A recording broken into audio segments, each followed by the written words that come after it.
Hello friends, आपल्या सर्वांची आवडती मालिका लपंडाव या मालिकेच्या आजच्या गुरुवार 28 मेच्या एपिसोडमध्ये एकानंतर एक जबरदस्त ट्विस्ट आले आहेत. फ्रेंड्स, आजचा एपिसोड खूपच भयानक होता. मग नेमकं घडलंय तरी काय? तर आजच्या एपिसोडमध्ये सरकारने मीनाक्षी आणि परशुराम या दोघांना आपला रुद्रावतार दाखवला आहे. मीनाक्षी आणि परशुराम सरकारला जाब विचारायला गेले होते, पण सरकारने त्यांची अशी अवस्था केली. मीनाक्षीने सरकारच्या थोबाडीत मारली होती आणि मग सरकारने एकदा नाही दोनदा या मीनाक्षीच्या थोबाडीत मारली. परशुरामच्या पोटात लाथ घातली आणि मग या दोघांचा गळा दाबला.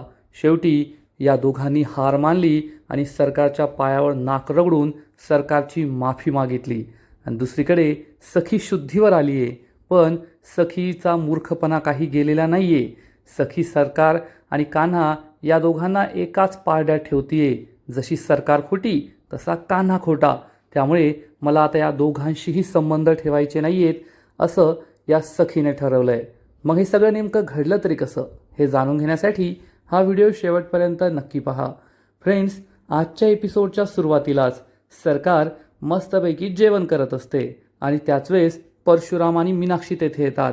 परशुराम चिडून म्हणतो, ए नालायक निर्लज्ज हलकटबाई, येथे आमच्या सखीला विष देऊन स्वतः जेवत बसलीये. तर मीनाक्षी म्हणते, तुम्ही हिला बोलून काही फायदा नाहीये, कारण ही एक नंबरची नालायक बाई आहे आणि मस्त खात बसली आहे, तिला लाजसुद्धा वाटत नाही. परशुराम चिडून म्हणतो, तुला असं नाही कळणार, तुला आहे ना पुन्हा एकदा धडा शिकवावाच लागणार आहे. तर मीनाक्षी म्हणते, हिला बोलून काहीच फायदा नाहीये आणि ती चक्क सरकारच्या हातातील चमचा फेकून देते. त्यामुळे सरकारला खूप राग येतो. मीनाक्षी आणि परशुराम सुद्धा चिडलेले असतात. त्यांना असं वाटतं, रामनवमीच्या दिवशी आपण जे केलं, सरकारला मारलं, घराबाहेर हाकललं, आता सुद्धा आपण तेच करू. पण नंदा आणि वेदूला समजतं की या दोघांनी वाघिणीच्या घशात हात घातलाय आणि मग शेवटी तेच होतं. मीनाक्षी ही चक्क सरकारच्या थोबाडीत मारण्याचा प्रयत्न करते, तर सरकार तिचा हात पकडते. मीनाक्षी आणि परशुराम चांगलेच घाबरतात आणि मग सरकार मीनाक्षीचा हात जोरात मुरगाळते. नंदासुद्धा घाबरलेली असते. सरकार जागेवरून उभी राहते आणि मीनाक्षीचे दोन्ही हात मुरगाळून मीनाक्षीची मानच पकडते. मीनाक्षी रडू लागते, ओढू लागते. परशुरामसुद्धा घाबरतो, सोडा सरकार सोडा. आणि तो पुढे येतो तेवढ्यात सरकार त्याच्या पोटात जोरात लाथ मारते आणि हा परशुराम लांब जाऊन पडतो. सरकार या मीनाक्षीचा गळा सोडते, तिचा हात पकडते आणि तिला जाब विचारते, आठवतंय का तुला, रामनवमीच्या दिवशी तू माझ्या थोबाडीत मारली होती. आज त्याचा बदला घेण्याची वेळ आली आहे. असं म्हणून सरकार या मीनाक्षीच्या सनसनीत मुस्काटात मारते. त्यामुळे सगळ्यांनाच जबर धक्का बसतो. सरकार ही मीनाक्षीचा पुन्हा हात पकडते आणि मीनाक्षीला विचारते, काय ग मीनू, तुझा कॉन्फिडन्स खूपच वाढलाय. तुला काय वाटलं मी ती तेजस्विनी आहे जी तुला काहीच बोलणार नाही, तू काहीही करशील तरी गुपचूप ऐकून घेशील? नाही, मी सरकार आहे सरकार. विसरलीस का मी कोण आहे? परशुराम खूप घाबरलेला असतो. मीनाक्षी रडत असते आणि सरकार तिचा हात जोरात मुरगळते आणि विचारते, त्या दिवशी तू माझ्या जोरात थोबाडीत मारली होती, तेव्हा तुला भीती नाही वाटली की सरकार परत येईल, याचा बदला घेईल? पण सरकारच्या थोबाडीत मारण्याचा काय परिणाम असतो हे तुला आज कळणार. असं म्हणून सरकार पुन्हा एकदा मीनाक्षीच्या सनसनीत मुस्काटात मारते. मीनाक्षी जमिनीवरच जाऊन पडते. परशुराम खूप घाबरतो. नंदा, वेदू सगळ्या घाबरलेल्या असतात. सरकार ही मीनाक्षीला म्हणते, दोनदा तुझ्या थोबाडीत मारली, पण तुझ्या गालावर काहीच व्रण आले नाही. त्या दिवशी तू माझ्या थोबाडीत मारली होती तर माझ्या गालावर तुझ्या हातांचे बोटांचे ठसे उमटले होते, म्हणजे मी जास्त जोरात नाही मारले वाटतं. असं म्हणून सरकार पुन्हा एकदा मीनाक्षीच्या सनसनीत मुस्काटात मारते आणि यावेळेस मीनाक्षीच्या गालावर व्रण येतात.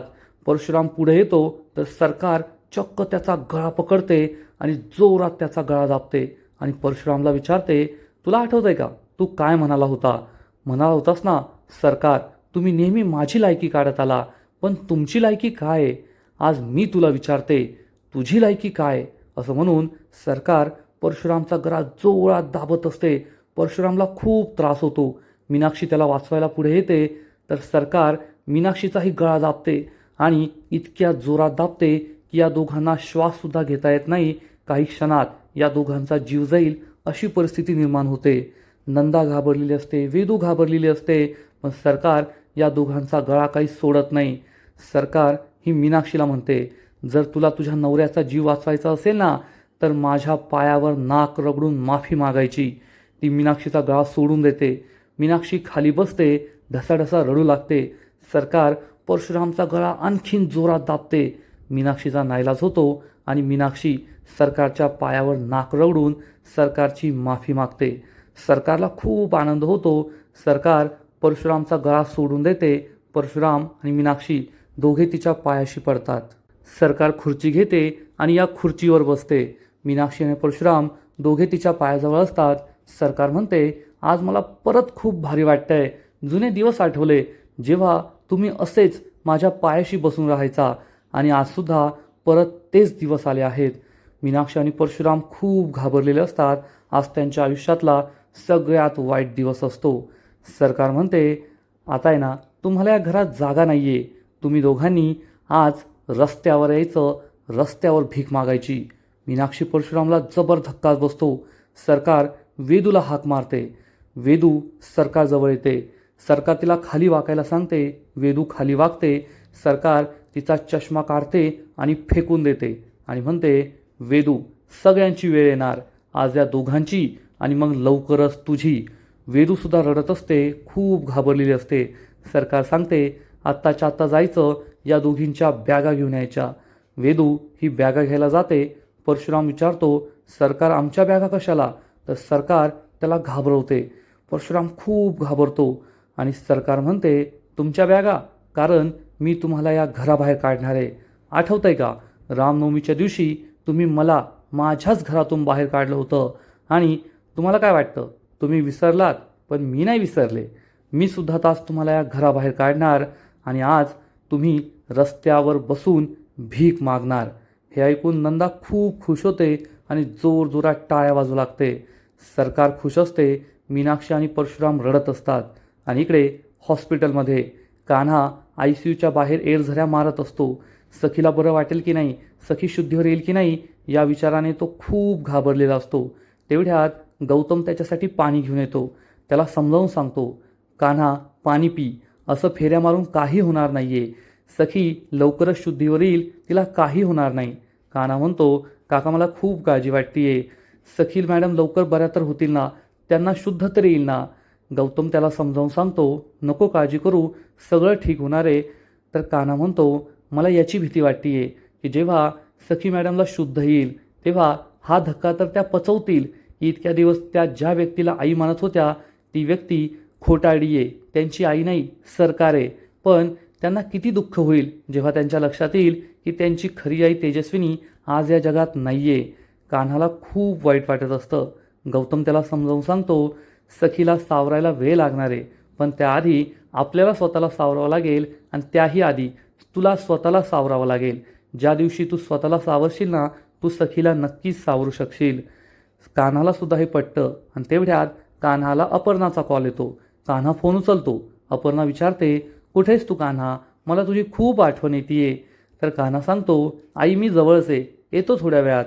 तर आई म्हणते, नाही तू जवळ नाही आहे, मला असं वाटतंय तू माझ्यापासून खूप दूर आहे.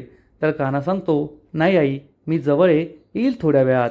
तर अपर्णा म्हणते, पण तुझ्या आवाजावरून असं वाटतंय की तू काहीतरी टेन्शनमध्ये आहेस.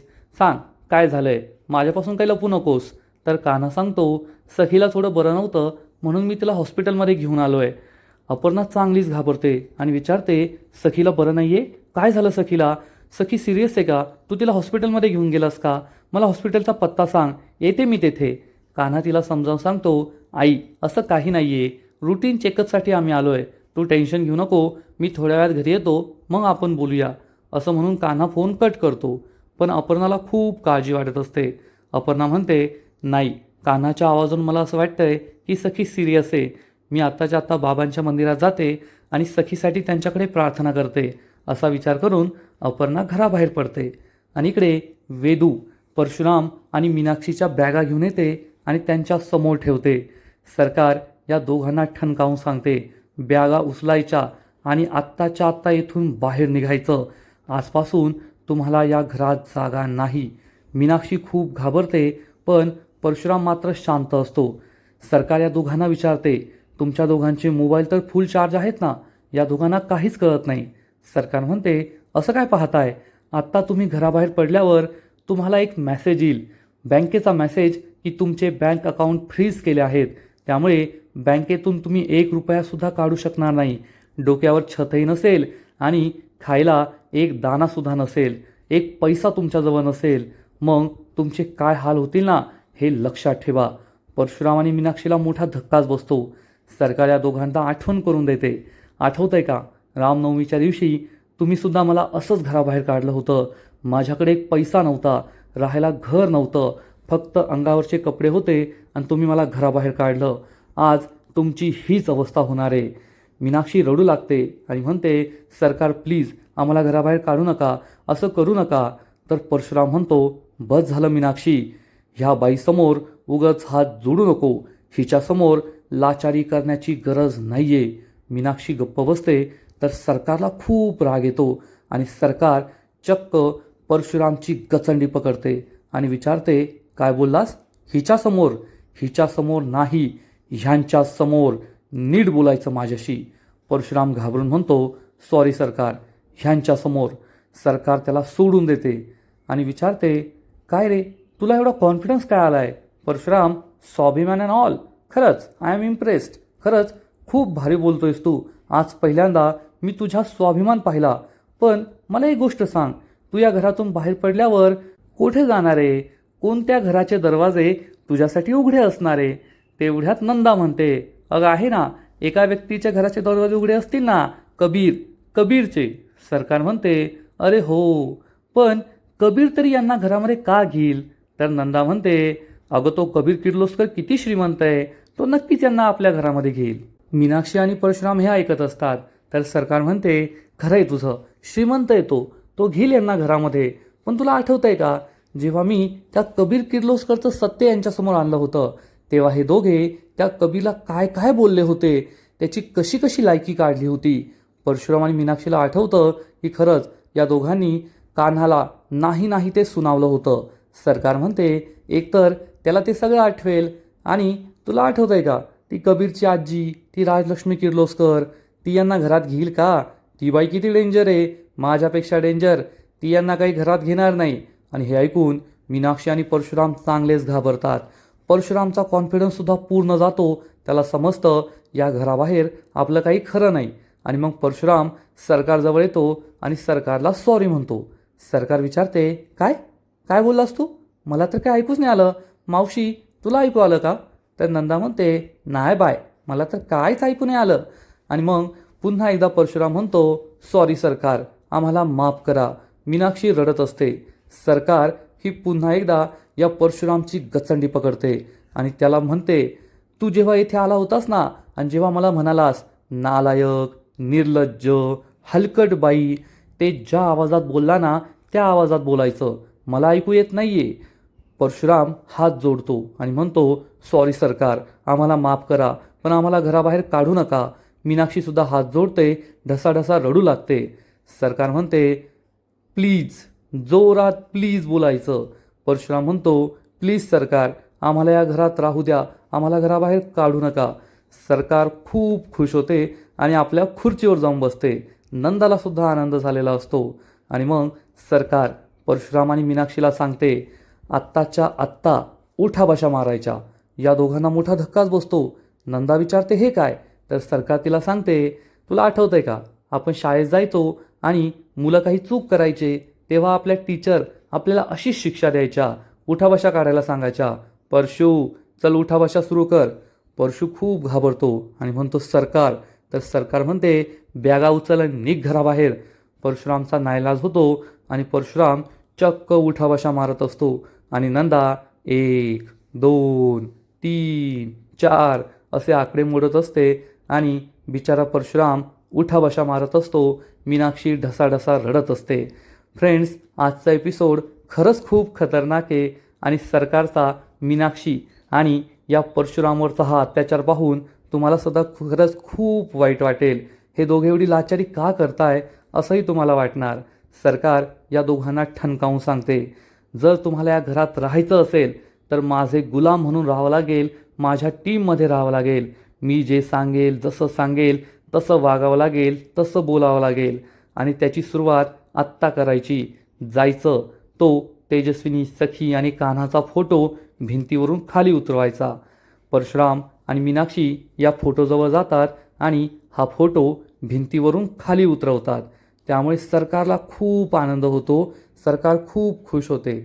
इकडे कान्हाची आई अपर्णा सखीसाठी प्रार्थना करायला साईबाबांच्या मंदिरात आलेली असते आणि ती साईबाबांसमोर हात जोडून साईबाबांना विनंती करते, साईबाबा, माझ्या कान्हाची बायको सखी ही हॉस्पिटलमध्ये आहे, तिला लवकरात लवकर बरं कर आणि या दोघांचा सुखी संसार होऊ दे. पण अपर्णा जेव्हा साईबाबांसमोर हात जोडते, डोळे बंद करते, तेव्हा तिचा साडीचा पदर तेथे असलेल्या दिवाजवळ येतो आणि चक्क तिच्या साडीच्या पदराला आग लागते आणि ही गोष्ट अपर्णाला समजते. अपर्णा खूप घाबरते, ओरडू लागते आणि तेथे उभे असलेले सगळे भक्त, सगळी माणसं फक्त उभी राहतात, कुणी काहीच करत नाही. अपर्णाच्या साडीचा पदर जळत असतो आणि तेवढ्यात कालिंदी तेथे येते. काही दिवसांपूर्वी कालिंदीची या मालिकेत एंट्री झाली होती. कालिंदी अपर्णाजवळ येते आणि अपर्णाच्या साडीचा पदर स्वतःच्या हाताने विझवण्याचा प्रयत्न करते. तिच्या हाताला खूप भासतं, पण त्याची पर्वा न करता ती हा साडीचा पदर पूर्णपणे विझवते आणि अपर्णाचा जीव वाचवते. अपर्णा खूप घाबरलेली असते. कालिंदी विचारते, काकू तुम्ही बऱ्यात राहात ना, तुम्हाला काही लागलं नाही ना? अपर्णा सांगते नाही आणि मग कालिंदी तेथे उभ्या असलेल्या माणसांवर खूप चिडते. या बघ्यांना ती ठणकावून विचारते, तुम्हाला लाज नाही का वाटत? येथे एका बाईच्या साडीचा पदर जळत होता आणि तुम्ही फक्त बघत राहिलात. बाईच्या साडीला जेव्हा हात घालता तेव्हा तर तुमच्यामध्ये 10 हत्तींचं बळ येतं, पण एखाद्या बाईच्या साडीचा पदर जळत असला तर तुम्हाला तुमची मर्दांगी दाखवता येत नाही. हीच का तुमची मर्दांगी? आणि हे सगळे पुरुष मान खाली घालतात. अपर्णा कालिंदीकडे पाहतच राहते. कालिंदी या सगळ्या पुरुषांना जाब विचारते की स्त्रियांना हे सांगायला तर तुम्हाला खूप भारी वाटतं, असे कपडे घाला, तसे कपडे घालू नका, हे झाका, ते नका झाकू, पण जेव्हा एखाद्या स्त्रीला त्रास होत असतो, तिच्या अब्रूवर संकट आलेलं असतं, तेव्हा मात्र तुम्हाला पुढे यायचं नसतं, तेव्हा तुम्ही फक्त बघत राहतात. लाज वाटते मला तुमची. अरे माणूस आहात ना, माणूस म्हणून एका माणसाने दुसऱ्या माणसाची मदत करायची असते. मग तो समोरचा व्यक्ती कोण आहे, गरीब आहे, श्रीमंत आहे, त्याची जात धर्म काय आहे हे न पाहता फक्त माणुसकीच्या नात्याने, माणुसकीच्या धर्माने मदत करायची असते. पण तुमच्यात तेवढीही माणुसकी शिल्लक राहिलेली नाही आहे. कालिंदीचा हा रुद्रावतार पाहून सगळे पुरुष चांगलेच घाबरतात आणि अपर्णा कालिंदीला शांत करते आणि म्हणते, शांत हो बेटा, आणि ती या सगळ्या माणसांना तेथून जायला सांगते. सगळी माणसं तेथून निघून जातात. अपर्णा कालिंदीला समजावून सांगते, चांगली किंवा वाईट ही माणसं असतात, पुरुष किंवा स्त्री नसते. मग काही चांगले पुरुषसुद्धा आहेत, काही वाईट स्त्रियासुद्धा आहेत आणि जगात सगळे लोक तुझ्यासारखे चांगले नसतात. खरंच आज तू माझा जीव वाचवलास, खूप खूप आभार तुझे. तर कालिंदी सांगते, नाही काकू, माझ्या आभार मानण्याची गरज नाही आहे, मी कधीच कोणत्याही स्त्रीला जळताना नाही पाहू शकत. अपर्णा विचारते म्हणजे? तर कालिंदी सांगते, माझ्या आईला मी जळताना पाहिलं आहे. मी लहान होते, शाळेत गेले होते आणि घरी परत आले तर तेव्हा माझ्या घराच्या अवतीभोवती खूप लोक जमा झाले होते. मी गर्दी सारून पुढे गेले तर मला दिसलं की माझ्या घरात गॅस सिलेंडरचा स्फोट झाला होता आणि माझ्या आईचा कोळसा झाला होता, ती जळून हे जग सोडून गेली होती. हे ऐकून अपर्णाला मोठा धक्काच बसतो. कालिंदी सांगते, तेव्हापासून मला नेहमी असं वाटतं की जर मी काही क्षण आधी तेथे आले असते तर कदाचित माझ्या आईचा जीव मला वाचवता आला असता. त्यामुळे मला जर कोणत्याही स्त्रीला असा त्रास होताना दिसला ना तर तो मी नाही सहन करू शकत आणि मी लगेच त्या स्त्रीची मदत करायला पुढे धावते. हे ऐकून अपर्णाला आनंद होतो. अपर्णा म्हणते, खरंच तुझ्यासारखी मुलगी आजपर्यंत मी नाही पाहिली. तेवढ्यात अपर्णाच्या लक्षात येतं की तिच्या साडीचा पदर विझवताना कालिंदीच्या हाताला खूप भाजलंय. अपर्णा म्हणते, तुझ्या हाताला किती भाजलंय? तर कालिंदी म्हणते, जाऊ दे काकू, एवढं काही नाही आहे, मला नाही त्रास होते. तर अपर्णा म्हणते, असं कसं? तू आत्ताच्या आत्ता माझ्याबरोबर माझ्या घरी चल, माझं घर जवळच आहे. आधी तर कालिंदी नाही म्हणते, पण अपर्णाने हट्ट केल्यानंतर ती तयार होते आणि मग अपर्णा कालिंदीला आपल्याबरोबर घरी घेऊन जाते. फ्रेंड्स, कदाचित कालिंदी आणि अपर्णा या दोघींचं आता पुढे खूप सूत जुळेल असं वाटतंय आणि कान्हाच्या आयुष्यात ही कालिंदी येईल. तसंही प्रेक्षकांची सुद्धा हीच भावना आहे की सखी ही कान्हाच्या लायक नाही आहे, त्यामुळे कालिंदीशी कान्हाचं लग्न झालं तर बरंच होईल. तुम्हाला काय वाटतं याबद्दल नक्कीच कमेंट करून सांगा. आणि इकडे कान्हा आणि गौतम हे दोघे हॉस्पिटलमध्ये असतात. तेवढ्यात डॉक्टर बाहेर येते आणि सांगते, सखी मॅडम आता बऱ्या आहेत, त्या शुद्धीवर आल्यात, तुम्ही त्यांना भेटू शकता. कान्हा आणि गौतमला खूप आनंद होतो. कान्हा डॉक्टरला थँक्यू म्हणतो आणि मग हे दोघेही सखीच्या रूममध्ये येतात. तर इकडे सखीला शुद्ध आलेली असते आणि सखीला पुन्हा एकदा सगळं आठवतं की आज मला माझ्या आईचा, सरकारचा खरा चेहरा कळाला की ती माझी आई तेजस्विनी नाही आहे, तर ती सरकार आहे आणि ती इतके दिवस मला फसवत होती. सखीला आठवतं की गौतम काकाने मला समजावून सांगितलं होतं, सखी डोळे उघडून आजूबाजूला काय चाललंय ते नीट बघ, कारण नेहमी जे डोळ्यांना दिसतं ते खरं असेलच असं नाही आहे. आणि आपण खरंच किती मोठा मूर्खपणा केला, सरकारने मला कसं फसवलं, हे सगळं आठवून सखी खूप इमोशनल होते, रडू लागते. आणि त्याच वेळेस गौतम आणि कान्हा तिच्या रूममध्ये येतात. या दोघांना पाहून सखीला खूप वाईट वाटतं, कारण हे दोघेच होते जे सखीला समजावून सांगत होते की जी घरात आहे ती तुझी आई नाही आहे, ती सरकार आहे. पण सखीने त्यांच्यावर विश्वास ठेवला नाही आणि आज तिच्या जीवावर बेतलं. हे सगळं आठवून या दोघांना पाहून सखी खूप दुःखी होते, रडू लागते. बॅकग्राऊंडमध्ये लपंडाव मालिकेचं टायटल सॉन्ग सुरू होतं. कान्हा सखीच्या जवळ येतो, तिच्या शेजारी बसतो आणि प्रेमाने तिच्या डोक्यावरून हात फिरवतो. सखी खूप इमोशनल होते आणि रडू लागते. फ्रेंड्स, हा सीनसुद्धा खरंच खूप भारी आहे. सखीला तिची चूक समजली आहे आणि आजचा एपिसोड येथेच संपतो. फ्रेंड्स, लपंडाव या मालिकेचा आजचा एपिसोड खरंच खूप भारी होता. शेवटी सखीचा जीव वाचलाय, पण सरकारने परशुराम आणि मीनाक्षीबरोबर जे काही केलं ना, ते पाहून खूप वाईट वाटलं. सगळ्यात मोठी चूक तर परशुराम आणि मीनाक्षीने ही केली की ते सरकारला जाब विचारायला घरी गेले. त्यांना असं वाटलं की रामनवमीला आपण सरकारला जसं मारलं, धडा शिकवला, तसंच आज आपण करू. पण आता सरकारला कोणाची भीती नाही आहे, कारण सगळी प्रॉपर्टी तिच्या नावावर झाली आहे. तेजस्विनी मेली आहे असं सरकारला वाटतंय. त्यामुळे सरकार आता जखमी वाघीण झाली आहे आणि तिच्यापेक्षा डेंजरस काहीच नव्हतं. या दोघांनी सरकारच्या गुहेत जाऊन तिच्या घशात हात घातला आणि मग सरकारने या दोघांचे जे काही हाल केले, त्यांना जो काही त्रास दिला, त्यांचा छळ केला, त्यांना मारहाण केली, हे सगळं पाहून खरंच खूप वाईट वाटलं.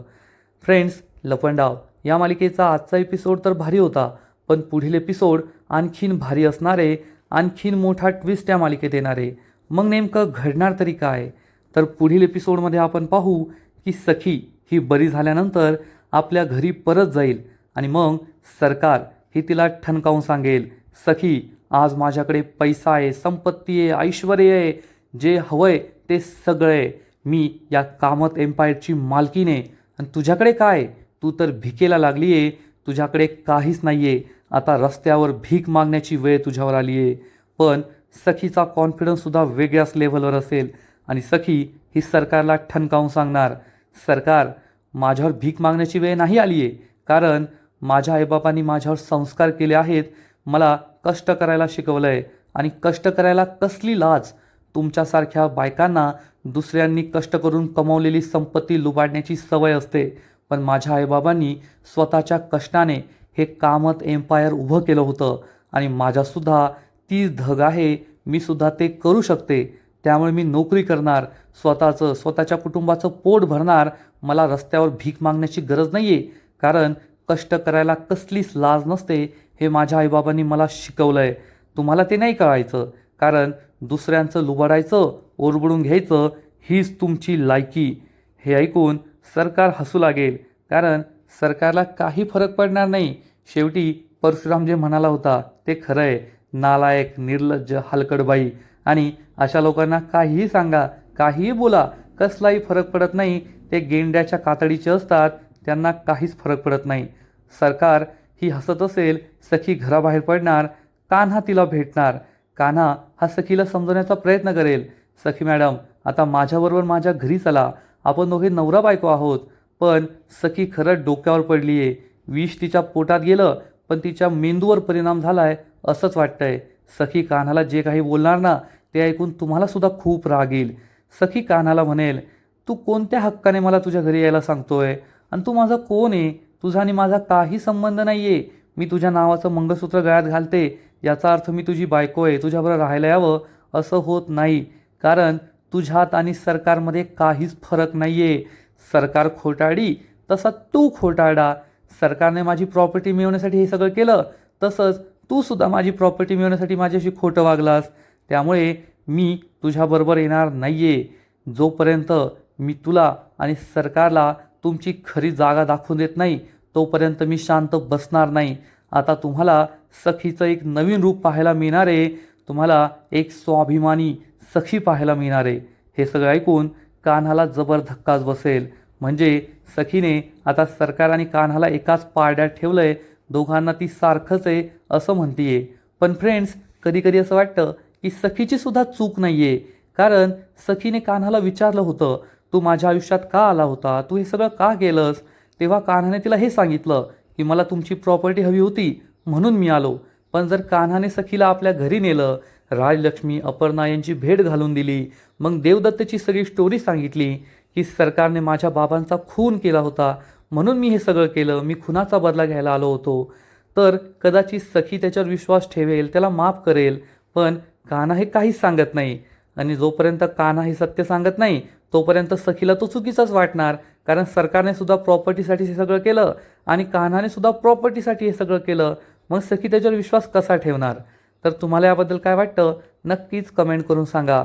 आणि लपंडाव या मालिकेचे असेच नवीन नवीन एपिसोड, नवीन नवीन अपडेट सर्वात आधी पाहण्यासाठी व्हिडिओला लाईक करा, शेअर करा, चॅनलला सबस्क्राईब करून बेल आयकॉनवर क्लिक करा.